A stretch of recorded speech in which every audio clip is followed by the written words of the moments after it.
Those $174 bike-specific riding shoes that you just bought might actually be killing your feet. For the past few years, my wife Katie and I have been wearing classic bike-specific flat pedal shoes whenever we ride our bikes. They're durable, stiff, grip onto the pedals nicely, and blend in with what everybody else is wearing.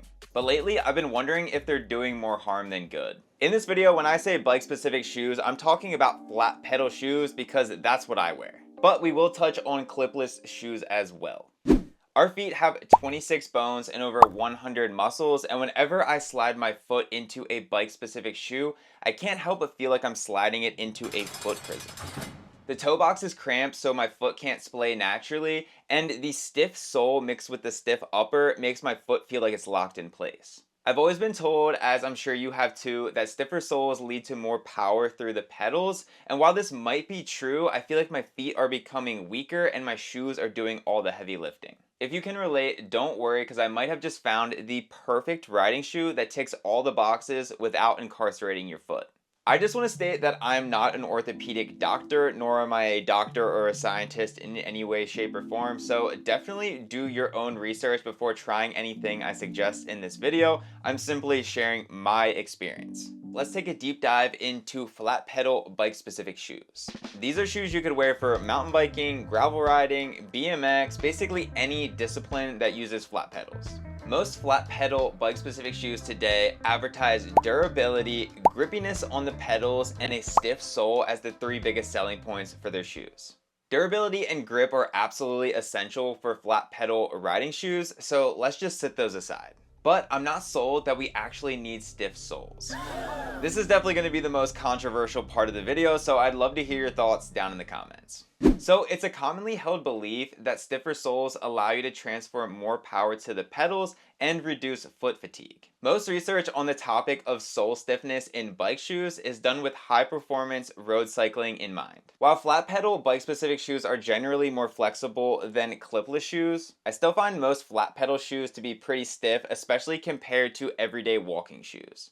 In 2016, a study published by Strahl and Cram of the Department of Integrative Physiology at the University of Colorado Boulder found little evidence that stiff cycling specific clipless shoes increase performance for low intensity, submaximal, steady state cycling when compared to standard Nike running shoes used with flat pedals. But in a study done in 2020 by Burns and Cram from the same department at the same school, they reported that some performance benefits were noticed when testing sprints on a road bike. Although it is worth noting that the authors of the study were unable to rule out the placebo effect. The test subjects may have been influenced by the widely held belief that cycling specific shoes are superior to basic running shoes used with flat pedals. It's also possible that these test subjects were just more used to riding in cycling shoes and were not at all used to riding with flat pedals and everyday running shoes. Just as a side note, they also used the most janky Walmart-ass pedals that I've ever seen for this experiment, so I'm not really surprised. My takeaway from these two studies is that stiffer soles might benefit high-performance riders looking to get the most out of their top-end speeds. For the average rider using flat pedals, I'm not sure the positives, if there are any, outweigh the negatives. It's also worth noting that with clipless pedals, stiffer soles are kind of needed because the sole of the shoe is the platform, unlike flats where the flat pedal is the platform. That's why this video is focused more on flat pedal shoes, because they're obviously totally different. Another reason why I heard flat pedal bike specific shoes are stiff is because it will help with the impact from drops, jumps, etc. I get the thought behind this, but if we're putting our feet in a stiff shoe, we're not allowing the muscles in our foot to actually work to naturally lessen the impact. When you jump off of an elevated surface, the ball of our foot contacts the ground first and acts like suspension to gently bring the heel down to the ground. Without the freedom to bend our foot, we are landing with our feet flat on the ground and relying on muscles higher up the kinetic chain to cushion the blow. Imagine we just continue to limit our mobility up the kinetic chain. First we lock our ankles in place, then we lock our knees in place. This would obviously limit the linkage in our bodies that we can recruit to handle the impact. So if bike-specific shoes are taking over the workload for the foot, that means the foot muscles aren't being used, at least not as much. And that means they aren't being trained, which means, wouldn't they become weaker? Bodybuilders do a similar thing when they use lifting straps. This allows them to lift more weight without being limited by their grip strength. If you're aiming to compete in a bodybuilding competition, or if you're just trying to maximize gains in other muscles, lifting straps make sense. So if you're trying to maximize power through the pedals, maybe stiff soles make sense as well. Now, I'm a big calisthenics guy, and I don't like using lifting straps because I know subsequently it'll weaken my grip strength. Now, I could train grip strength in a different way, but I prefer to train with full body movements. And because of that, I have a similar philosophy when it comes to riding a bike. In summary, the whole stiff sole versus flexible sole debate comes down to this. For power and performance focused riders, stiff soles may increase power transfer to the pedals. For the foot strength and functional movement advocates, flexible soles may improve foot strength and mobility. Okay, so we got it ironed out that a good bike specific shoe should be both durable and grippy on the pedals. And I'm really curious to get your feedback on the whole stiff sole versus flexi sole debate. But there's one more aspect of flat pedal bike specific shoes that we need to discuss: the toe box. The toe box on bike specific shoes are typically pretty narrow and don't allow your foot to splay naturally. This is definitely one of my biggest gripes about bike shoes. If you've ever looked at a standard bike shoe and then look at a healthy, normal foot, you'll notice that they're two totally different shapes. Over time, like braces, our feet have conformed to the narrow shoes that we put them in. In my opinion, this is the biggest obvious downside to bike specific shoes. So if bike specific shoes aren't good for riding a bike, what are the other options? Well, since you asked, my wife Katie and I have been wearing barefoot shoes for the past 7 years now. These are actually the first barefoot shoes that I got from an REI garage sale back in 2018. Katie was a little skeptical at first, but ever since she bought a pair, she hasn't wanted to go back to normal shoes. We love our barefoot shoes because they allow our feet to move naturally, like they're barefoot. The bottoms are flat, which is called zero drop, so your toes and your heels are at the same level, just like when you're barefoot. Barefoot shoes have a roomy toe box that doesn't squish your toes, so your feet can splay out naturally and you can engage the muscles in your foot a lot better. These shoes also have a thin, flexible sole that allow your feet to feel the ground better, which will help for balance when you're walking, running, hiking, doing sports, lifting weights, maybe even riding a bike. Over time, barefoot shoes can make your feet stronger, healthier, and more comfortable. These days, I struggle to wear normal shoes longer than a few hours without discomfort due to the adaptations I've made from wearing barefoot shoes. But before you think I'm suggesting wearing barefoot shoes for riding a bike, hear me out, there's a bit more to this. So there are at least 4 reasons why you can't just swap your bike specific shoes for barefoot shoes.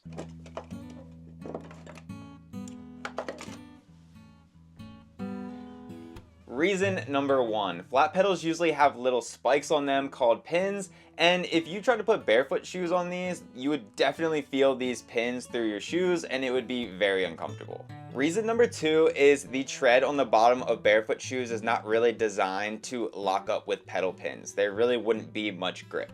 Reason number 3 is barefoot shoes typically have very delicate uppers, so if a rock or something hit the side of your shoe, you would definitely feel it.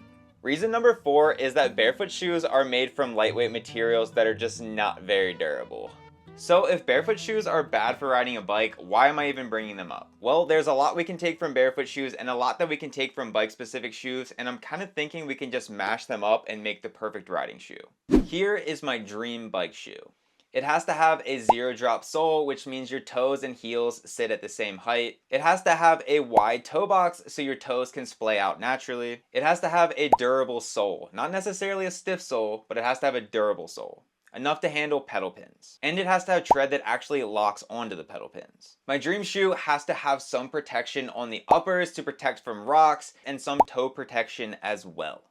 So I'm sorry to tell you, but these shoes don't actually exist yet. But I did find some shoes that are super close, and they're the shoes that I've been riding in for the past few months. These are the Splay Rev High Top Canvas New Yorks, a absolute mouthful of a name. And these shoes are actually made for skateboarding. When I first posted these shoes on Instagram, a lot of you guys said that you actually really enjoy riding in skate shoes, and I can totally see why. Skate shoes grip up on the pedals nicely, they're durable, they offer some level of protection in the upper, and they also aren't super stiff so your foot can move around more naturally. My biggest issue with regular skate shoes is that the toe box is hella narrow and they also aren't always zero drop, so my feet still end up being pretty uncomfortable. That's why I'm stoked that Splay offers these and a dozen other zero drop barefoot skate shoes. They offer all the same benefits of skate shoes, just with more benefits. The stack height on my Splay skate shoes is 6.5 without the insole and 10.5 with the removable insole. So taking a drop on these shoes actually doesn't hurt at all. You just kind of feel it a little bit more on your foot,